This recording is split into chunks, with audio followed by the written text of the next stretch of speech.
ایک گاؤں میں چھوٹا سا تالاب تھا جس میں بہت ساری مچھلیاں رہا کرتی تھیں۔ ان تمام مچھلیوں کا رنگ براؤن تھا، جبکہ ان میں ایک بڑی عقلمند اور دانا مچھلی تھی، اس کا رنگ نیلا تھا۔ اسی وجہ سے اس کا نام نیلی پڑ گیا۔ نیلی مچھلی بہت عقلمند تھی اور ہمیشہ سے اپنے مشوروں سے تمام مچھلیوں کا فائدہ کرتی آئی تھی۔ ایک دن اس تالاب کے پاس دو مچھیرے آئے اور ایک مچھیرے نے دوسرے سے کہا کہ دیکھو اس تالاب میں کتنی مچھلیاں ہیں، لگتا ہے آج تک کسی مچھیرے نے اس تالاب میں سے کوئی مچھلی کو نہیں پکڑا ہے۔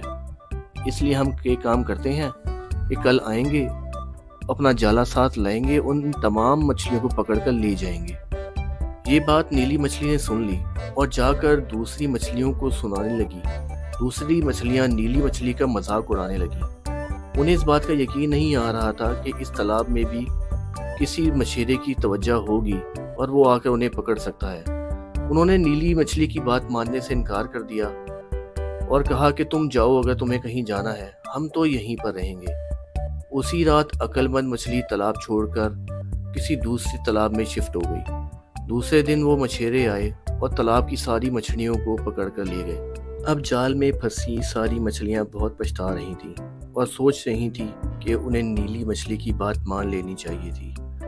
نیلی مچھلی نے ان کا بھلا ہی چاہا تھا اور وہ چاہتی تھی کہ تمام مچھلیاں بچ جائیں، لیکن وہی بے وقوف تھیں جنہوں نے نیلی مچھلی کی بات نہیں مانی تھی، اس لیے اب وہ اس کا انجام دیکھ رہی تھی۔ اب انہیں یقین تھا کہ یہ مچھیرے اسے اٹھا کر کہیں اور لے جائیں گے اور اب وہ زندہ نہیں بچیں گے، اور نیلی مچھلی اپنی عقل مندی کی وجہ سے اپنی جان تو بچا ہی چکی تھی۔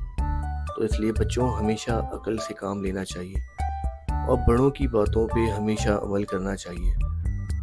بڑے ہمیشہ ہمیں وہ مشورہ دیتے ہیں جو ہمارے کام ہے، اور ان کی باتوں میں حکمت ہوا کرتی ہے۔ ان کی باتوں کو مان لینا چاہیے۔ شکریہ۔